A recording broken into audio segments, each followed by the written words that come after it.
देव sir, Ravi sir बता रहे हैं कि आपने फोटो शूट करने से मना कर दिया।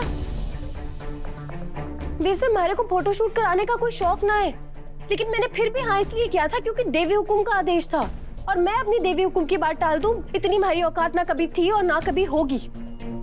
इसलिए आप अभी जाइए और सबने बताइए कि मैं इस फोटोशूट का हिस्सा बनूंगी। अरे आप खड़े क्यों हैं, बताइए ना सबको। सॉरी वसु, मैं तुम्हें इस शूट का हिस्सा बनने नहीं दे सकता। आज तक तुमने मेरी फैमिली के लिए कितना कुछ नहीं किया। मुझे पहली बार मौका मिला है तुम्हारे बाबू साहब के लिए कुछ करने का, तो प्लीज से मौका मत छीनो। और तुम्हारी देवी हुकुम को कोई कुछ भी बोल दे, दो शब्द भी बोल दे तो तुम उनसे बिड़ जाती हो। क्या मैं अपने ससुर साहब की बेइज्जती होते हुए देखता रहूं? बाबू साहब कोठी की चौकीदारी तो कर रहे थे। ये बात आपको इतनी बुरी लगे कि अब आप देवी हुकुम के आदेश के खिलाफ जाएंगे? शांत हो जाओ पहले। देव सर बैठो। उससे तुम अच्छी तरह से जानती हो कि मैं किसी भी काम को छोटा या बड़ा नहीं समझता, लेकिन जब दिल और सोच छोटी हो जाए तो आवाज उठानी पड़ती है। काकी की सोच तो शुरू से ही छोटी थी, और लगता है कि आज शायद मासा का दिल भी छोटा हो गया। तभी तो उन्हें काकी की बात सही लगी, और मैं सिर्फ मासा की सीख का ही पालन कर रहा हूं। उन्होंने ही हमेशा सिखाया है कि मुश्किल समय में परिवार वालों को नहीं छोड़ना चाहिए, और इस बार मासा अपनी ही सीख भूल गई। इस बार मासा गलत हो गई वसु। देवी हुकुम कभी गलत नहीं हो सकती।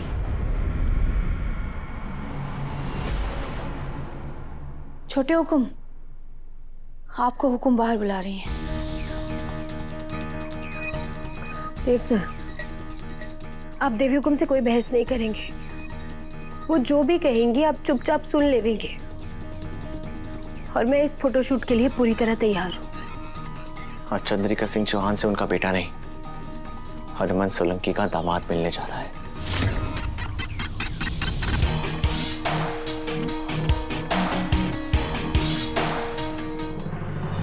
चंदा देव के साथ शांति से आराम से बात करना, वरना बात और उलझ जाएगी। उलझने के लिए और कुछ बचा ही क्या है साहब? उस लड़की ने हमारे देव का दिमाग खराब करके रखा। बात बात पर वसुधा और हनुमान का पक्ष लेता है। वो अपना स्तर भूल चुका है। हमारा देव तो ऐसा कभी नहीं था। जमीन पर बैठ के खाना खाना, नीचे सोना, ये सब कम था क्या कि अब वो अपने मासा के फैसलों पर सवाल उठाने लगा है? वो भूल कैसे गया कि वो हमारा बेटा है, देवांश सिंह चौहान।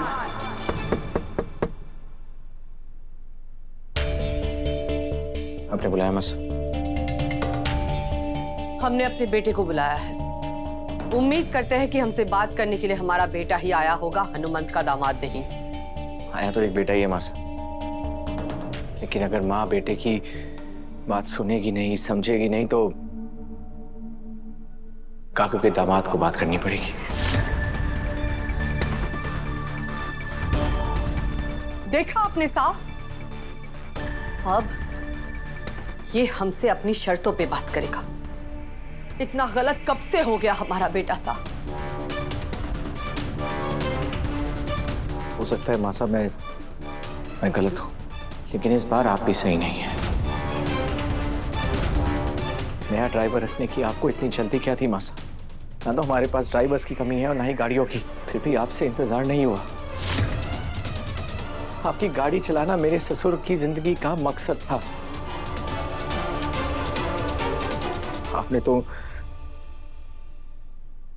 आपने तो उनसे जीने का सहारा ही छीन लिया। जब इस सौंपते वक्त उनकी जो हालत हुई थी ना मासा, मैं जानता हूं, मैंने देखा है। उनके आंसुओं को आप नजरअंदाज कर सकती हैं, लेकिन मैं नहीं। आपने जानबूझकर काकू का दिल दुखाया, इसलिए आप भी गलत हैं। I'm sorry मासा, लेकिन सारिका काकी को सही बताकर आप तो अपनी ही सीख भूल गई। आपने हमेशा सिखाया है किसी भी इंसान के साथ रिश्ता जरूरत का नहीं, दिल का होता है, दिल से किया जाता है। आपकी जरूरत खत्म हुई तो मेरे ससुर को कचरे की तरह फेंक दिया। मेरी मासा तो कभी गलत नहीं हो सकती थी, फिर इस बार कैसे गलत हो गए? हनुमंत के बारे में इतना भावुक होने की जरूरत नहीं है देव। उसके बारे में सोचने के लिए हम हैं। उनके बारे में आपने गलत सोचा है मासा। गलत ही सही, पर अब जब हनुमंत का वकील यहां है तो हमारा फरमान भी साथ लेते जाए। देवर साहब, हनुमंत को यूनिफॉर्म भिजवा दीजिए। आज से हनुमंत सिक्योरिटी गार्ड की यूनिफॉर्म पहनकर चौहान हाउस की पहरेदारी करेगा, वो भी रात भर।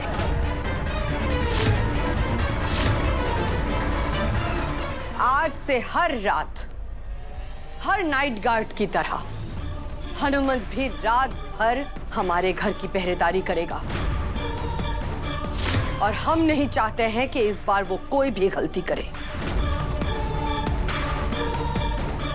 और अगर इस बात से वसुधा को कोई भी दिक्कत हो और वो ये फोटोशूट ना करना चाहे तो हमें उससे भी कोई फर्क नहीं पड़ता। और अब हमें इस बारे में कोई बात नहीं करनी है। वकील साहब जा सकते हैं।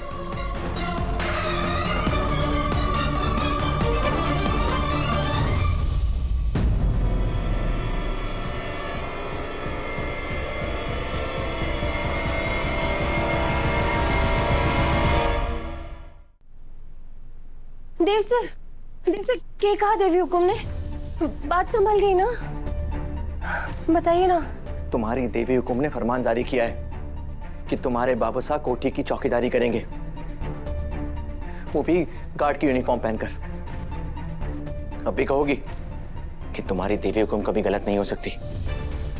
इसमें कोई शक ना है देव सर, देवी हुकुम बिना सोचे समझे कुछ ना करती। अगर उन्होंने ये कदम उठाया है तो जरूर इसमें सबकी भलाई ही होगी। बस हमें उनके नजरिए से देखने की जरूरत है। भक्ति और अनभक्ति में फर्क होता है वसु। और मासा की हर बात में अच्छाई ढूंढना बंद करो, आंखें खोलो और मेरे नजरिए से देखो, तब तुम्हें पता चलेगा कि मासा कितनी गलत है। बस देव सर, आप बार बार हमारी देवी हुकुम पर उंगली मत उठाइए। आपके लिए जो अंधभक्ति है ना, वो हमारा अटूट विश्वास है। और हमारा अटूट विश्वास यही कहते हैं कि देवी हुकुम जो भी करेंगी सही करेंगी।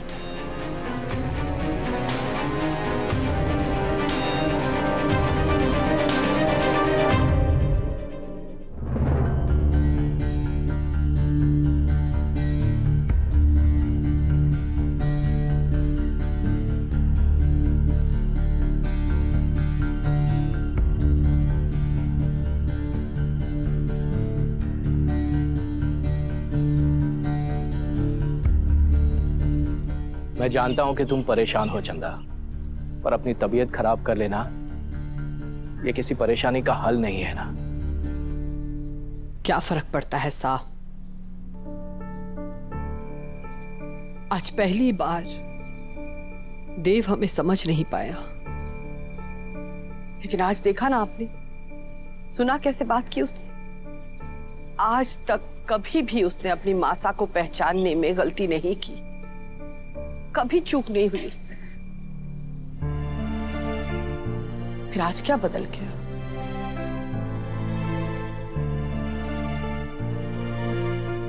आपको सुनने में अच्छा नहीं लगेगा, पर सच तो ये है कि अब हमारे देव की जिंदगी में वो लड़की आ चुकी है